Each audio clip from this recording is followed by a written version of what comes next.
সীমান্তে পাক উস্কানি চলছেই। পেহেলগাঁওয়ে সন্ত্রাসবাদী হামলার পর থেকে টানা 9 দিন সংঘর্ষ বিরতি চুক্তি লঙ্ঘন করে চলেছে পাকিস্তান। গতকাল মধ্যরাতে ফের কুপওয়ারা উড়ি আখনুর সেক্টরে গোলাগুলি চলেছে। আরো বিস্তারিত তথ্য আপনাদের সামনে রাখবো। সরাসরি চলে যাবো একেবারে কাশ্মীর থেকে। আমাদের প্রতিনিধি সুকান্ত মুখোপাধ্যায় রয়েছেন আমাদের সঙ্গে। সুকান্ত, দেখো, একেবারে গত এক সপ্তাহেরও বেশি সময় ধরে পিওকে বা পাক অধিকৃত কাশ্মীর থেকে লাগাতার কিন্তু গুলি করার খবর বা গুলিবর্ষণের খবর আসছে। যেমন গতকালকে রাত্রে থেকে আজকে ভোর পর্যন্ত কুপওয়ারা, অন্যদিকে উড়ি সেক্টর এবং আখনোর সেক্টরে কিন্তু গুলি চালানো হয়েছে। অবশ্যই তার প্রত্যাঘাত হিসেবে ভারতীয় সেনার তরফে পাল্টা তারা আর কি জবাব দিয়েছেন। কিন্তু এই যে গোটা বিষয়টি হচ্ছে, অর্থাৎ প্রত্যেক দিনই কিন্তু প্রথমে সিজ ফায়ার চুক্তি লঙ্ঘন করে পাকিস্তানের তরফেই লাগাতার তারা আক্রমণ করছে। এবং গতকালকে আমরা দেখেছি যে আখনোর ডিস্ট্রিক্ট এবং অন্যদিকে কুপওয়ারা জেলাতে দিকেও কিন্তু একই রকমভাবে গুলিবর্ষণ করা হয়েছে। এবং সেই কথা মাথায় রেখে যে কোনো মুহূর্তে যে কোনো কিছু হয়ে যেতে পারে, সেখান থেকে প্রত্যেকটি যে বর্ডার লাগোয়া বা সীমান্ত লাগোয়া যে গ্রাম রয়েছে, সেখান থেকে প্রত্যেককে সরে যাওয়ার নির্দেশ দেওয়া হয়েছে। বিশেষ করে কার্গিল থেকে শুরু করে অন্যদিকে তোমার যে কুপওয়ারা কিংবা জম্মুর দিকে রাজৌরি, পুঞ্চ সেক্টর যেগুলো রয়েছে, সেখানে কিন্তু ভারতীয় বাহিনী একেবারে সেখানে মোতায়েন করা হয়েছে। এবং সেই যে এরিয়া রয়েছে সেখানে মহড়া চলছে। 3 বাহিনী ইতিমধ্যে কিন্তু প্রধানমন্ত্রী, আমরা জানি যে কেন্দ্রীয় মন্ত্রিসভার বৈঠকে বলা হয়েছে যে তারা তাদের যেমন ইচ্ছা হবে তারা তেমন সিদ্ধান্ত নিতে পারবেন প্রত্যাঘাতের ক্ষেত্রে।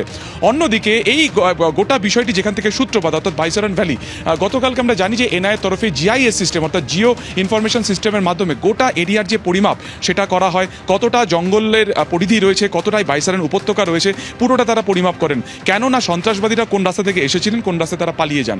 কারণ এখনো পর্যন্ত এটা স্পষ্ট নয় যে সন্ত্রাসবাদীরা কোন রাস্তা থেকে এসেছিলেন এবং কোথা থেকে তারা পালিয়ে যান ঘটনার পরে। কারণ আজকে প্রায় 12 দিন পেরিয়ে গেল, এখনো পর্যন্ত আসিফ ফৌজি এবং তার সঙ্গীরা ধরা পড়ল না। এটা নিয়ে একটা বড় সড়ো কিন্তু প্রশ্ন উঠছে। ডিজিএনআইএ এখনো পর্যন্ত কাশ্মীর উপত্যকাতে রয়েছেন। আজকেও কিন্তু তার শ্রীনগরে থেকে পুরো যে গোটা বিষয়টি রয়েছে, তদন্ত প্রক্রিয়া, সেটাকে তিনি পর্যালোচনা করবেন। এবং গতকালকে সন্ধ্যার পরে একেবারে পেহেলগাম চত্বরে ঘন কুয়াশা নেমে আসে, সেখানে বৃষ্টি হয়, ওয়েদার খারাপ হয়ে যায়, তাই তদন্ত প্রক্রিয়া কিছুক্ষণের জন্য স্থগিত করতে হয়।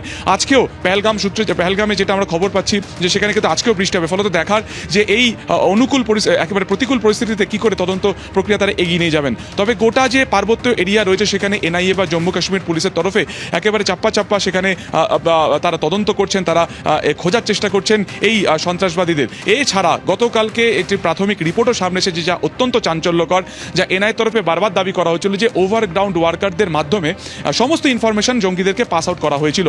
এমন 14 জনকে ইতিমধ্যে আইডেন্টিফাই করা হয়েছে। এখন দেখার এই 14 জন ছাড়াও আরও কেউ এই তালিকাতে থাকে কিনা। ফলত একদিকে যেমন গোটা যে উপত্যকা এরিয়া ধীরে ধীরে পর্যটক শূন্য হয়ে যাচ্ছে, দোকানপাট কার্যত বন্ধ, কারণ এখানের পুরো যে অর্থনীতি ডিপেন্ড করে কিন্তু টুরিস্টের উপরে। কিন্তু বেশিরভাগ জায়গা যেহেতু টুরিস্ট স্পট বন্ধ, তাই লোকে ডাল লেক, যাদের অগ্রিম বুকিং রয়েছে তারা ডাল লেক বা শ্রীনগর চত্বরেই থাকছেন, অন্যদিকে সোনমার্গ গুলমার্গ যাচ্ছেন, তারপর তারা কিন্তু এখান থেকে ব্যাক করে যাচ্ছেন।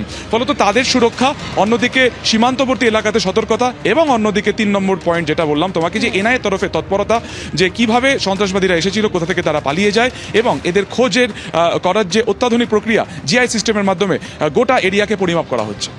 একেবারে ধন্যবাদ সুকান্ত।